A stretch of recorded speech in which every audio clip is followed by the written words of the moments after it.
Hi hello ನಮಸ್ತೆ welcome to Ashwini channel. ನಾನಿವತ್ತು ಮಾಡ್ತಾ ಇದ್ದೀನಿ ಸುರ್ಮೈ ತವಾ ಫ್ರೈ ಮತ್ತು ರವಾ ಫ್ರೈ. ಸುರ್ಮೈ ಫಿಶು ತಿನ್ನೋದಕ್ಕೆ ತುಂಬ ಟೇಸ್ಟಿಯಾಗಿ ಇರುತ್ತೆ. ಹೆಲ್ತ್ ಬೆನಿಫಿಟ್ಟು ತುಂಬ ಇದೆ. ವಿಟಮಿನ್ B12 ಇದೆ, ಒಮೆಗಾ ಇದೆ, ಮೂಳೆಗಳಿಗೆ ತುಂಬ ಒಳ್ಳೆಯದು. ಕ್ಯಾಲ್ಸಿಯಂ ಇದೆ, ರಂಜಕ ಇದೆ.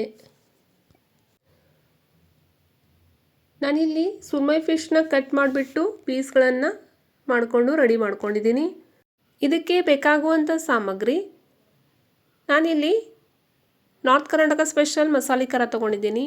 ಉಪ್ಪು, ಅರಿಶಿನ, ಪ್ಲೇನ್ ಖಾರ ಪುಡಿ ಮತ್ತು ಮಸಾಲ ಖಾರ ಪುಡಿ, ಧನಿಯಾ ಪುಡಿ, ಜೀರಿಗೆ ಪುಡಿ, ಸ್ವಲ್ಪ ಗರಂ ಮಸಾಲ, ಲಿಂಬೆಹಣ್ಣಿನ ರಸ ಮತ್ತು ಶುಂಠಿ ಬೆಳ್ಳುಳ್ಳಿ ಪೇಸ್ಟು. ನೀವು ಬೇಕಾದರೆ ಶುಂಠಿ ಬೆಳ್ಳುಳ್ಳಿ ಪೇಸ್ಟಲ್ಲಿ ಕೊತ್ತಂಬರಿ ಸೊಪ್ಪು ಕೂಡ ಹಾಕಿ ರುಬ್ಕೋಬಹುದು.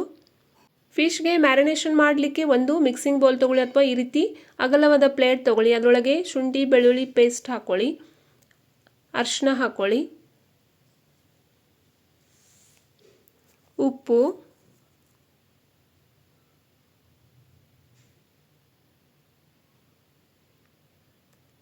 ಅಚ್ಚ ಖಾರದ ಪುಡಿ. ನೀವು ಅಚ್ಚ ಖಾರ ಪುಡಿ ಹಾಕಿದ್ರೆ ಗರಂ ಮಸಾಲ ಜಾಸ್ತಿ ಹಾಕ್ಕೊಳ್ಳಿ, ಸ್ವಲ್ಪ ಚಕ್ಕೆ ಲವಂಗ ಕೂಡ ಹಾಕ್ಕೋಬಹುದು. ನಾನಿಲ್ಲಿ ಮಸಾಲೆ ಖಾರನ ಯೂಸ್ ಮಾಡ್ತಾಯಿದ್ದೀನಿ. ಮಸಾಲೆ ಖಾರ ಹಾಕೋದ್ರಿಂದ ಟೇಸ್ಟು ತುಂಬ ಚೆನ್ನಾಗಿರುತ್ತೆ. ಜೀರಿಗೆ ಪುಡಿ, ಧನಿಯಾ ಪುಡಿ, ಸ್ವಲ್ಪ ಗರಂ ಮಸಾಲ,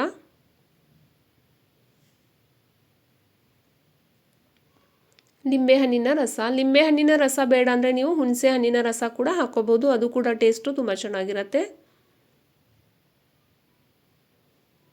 ಇದರೊಳಗೆ ಕಟ್ ಮಾಡಿರುವಂಥ ಕೊತ್ತಂಬರಿ ಸೊಪ್ಪು ಕೂಡ ಹಾಕ್ಕೋಬಹುದು. ಸ್ವಲ್ಪ ಎಣ್ಣೆ ಹಾಕ್ಕೊಳ್ಳಿ, ಸ್ವಲ್ಪ ನೀರು ಹಾಕಿಬಿಟ್ಟು ಈ ರೀತಿ ಪೇಸ್ಟ್ ಮಾಡ್ಕೊಳ್ಳಿ. ತುಂಬ ತೆಳುವಾಗಿ ಪೇಸ್ಟು ಮಾಡೋದು ಬೇಡ, ಇಲ್ಲಾಂದರೆ ಮೀನಿಗೆ ಅಂಟ್ಕೊಳ್ಳಲ್ಲ. ಅದಕ್ಕೆ ಈ ರೀತಿ ಸುರ್ಮೈ ಫಿಶ್ನ ಮಸಾಲೆಯಲ್ಲಿ ಅದ್ಕೊಂಡು ಒಂದೊಂದಾಗಿ ಸೈಡಿಗೆ ಇಡಿ.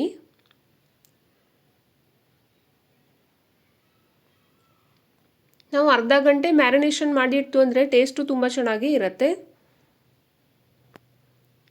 ನಾನು ಮೊದಲಿಗೆ ತವಾ ಫ್ರೈ ಮಾಡ್ತಾಯಿದ್ದೀನಿ. ತವಾದೊಳಗೆ ಎಣ್ಣೆ ಹಾಕ್ಕೊಳ್ಳಿ. ಲೋ ಫ್ಲೇಮಲ್ಲಿ ನಾವು ಒಂದು 5 ನಿಮಿಷ ಮೀನನ್ನ ಫ್ರೈ ಮಾಡ್ಕೋಬೇಕಾಗತ್ತೆ.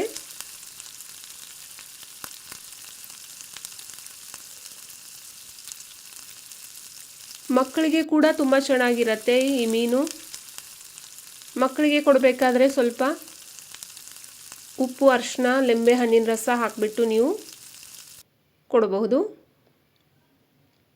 ಮಕ್ಕಳು ಯೂಶ್ವಲಿ ಖಾರ ತಿನ್ನಲ್ಲ, ಅದಕ್ಕೆ ನಾನು ರವಾ ಫ್ರೈ ಮಾಡಲಿಕ್ಕೆ ರೆಡಿ ಮಾಡ್ಕೊಳ್ತಾ ಇದ್ದೀನಿ. ಬಾಂಬೆ ರವಾ ತೊಗೊಂಡಿದ್ದೀನಿ. ಅದರೊಳಗೆ ಸ್ವಲ್ಪ ಅಚ್ಚ ಖಾರದ ಪುಡಿ, ಸ್ವಲ್ಪ ಉಪ್ಪು ಹಾಕಿಬಿಟ್ಟು ಈ ರೀತಿ ಕಲಿಸ್ಕೊಂಡು ಸೈಡಿಗಿಡಿ. ಮ್ಯಾರಿನೇಷನ್ ಮಾಡಿರುವಂತಹ ಫಿಶ್ನ ಇದರೊಳಗೆ ಅದ್ಬೇಕಾದ್ರೆ ಚೆನ್ನಾಗಿ ನಾವು ಈ ರೀತಿ ಪ್ರೆಸ್ ಮಾಡಬೇಕು. ಇದರಿಂದ ಏನಾಗತ್ತಂದರೆ ರವಾ ಅಂಟ್ಕೊಳ್ಳುತ್ತೆ. ತವಾ ಫ್ರೈ ರೆಡಿಯಾಗಿದೆ. ಇವಾಗ ನಾವು ಇದನ್ನು ಸರ್ವ್ ಮಾಡೋಣ. ನೀವು ರೊಟ್ಟಿ ಜೊತೆ ಕೂಡ ಸರ್ವ್ ಮಾಡಬಹುದು. ಇದರೊಳಗೆ ನಾನು ರವಾ ಫ್ರೈ ಕೂಡ ಮಾಡ್ತಾಯಿದ್ದೀನಿ. ಇಲ್ಲಿ ನೋಡಿ ತವಾ ಫ್ರೈ ಚೆನ್ನಾಗಿ ಆಗಿದೆ. ನನ್ನ ಯೂಟ್ಯೂಬ್ ಚಾನಲ್ನ ಸಬ್ಸ್ಕ್ರೈಬ್ ಮಾಡಿಲ್ಲ ಅಂದರೆ ಸಬ್ಸ್ಕ್ರೈಬ್ ಮಾಡ್ಕೊಳ್ಳಿ, ಬೆಲ್ ಬಟನ್ನ ಪ್ರೆಸ್ ಮಾಡ್ಕೊಳ್ಳಿ. ಇದೇ ರೀತಿ ಹೊಸ ಹೊಸ ವಿಡಿಯೋ ಎಲ್ಲ ನೀವು ವೀಕ್ಷಿಸಬಹುದು. ಇವಾಗ ನಾವು ರವಾ ಫ್ರೈ ಕೂಡ ಮಾಡ್ಕೊಳ್ಳೋಣ. ರವಾ ಫ್ರೈ ಮಾಡಬೇಕಾದ್ರೆ ಲೋ ಫ್ಲೇಮಲ್ಲಿ ಫ್ರೈ ಮಾಡ್ಕೊಳ್ಳಿ. ಇದರಿಂದ ಏನಾಗುತ್ತಂದರೆ ಫಿಶ್ ಮೇಲಿನ ರವಾ ಬಿಟ್ಕೊಳ್ಳಲ್ಲ. ಆಮೇಲೆ ಮೇಲ್ಗಡೆ ಸ್ವಲ್ಪ ಎಣ್ಣೆ ಹಾಕಿಬಿಟ್ಟು ಫ್ರೈ ಮಾಡ್ಕೊಳ್ಳಿ.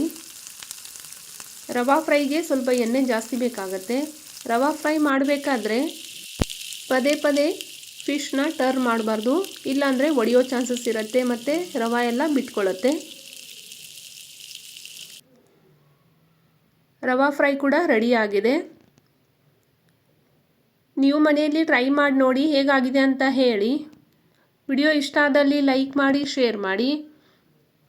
ರುಚಿ ರುಚಿ ಅಡುಗೆ ಮಾಡ್ತಾಯಿರಿ, ತಿಂತಾಯಿರಿ, ತಿನ್ನಿಸ್ತಾಯಿರಿ, ಹೆಲ್ದಿಯಾಗಿರಿ.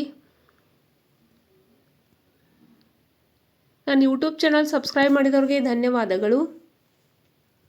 Thanks for watching my video.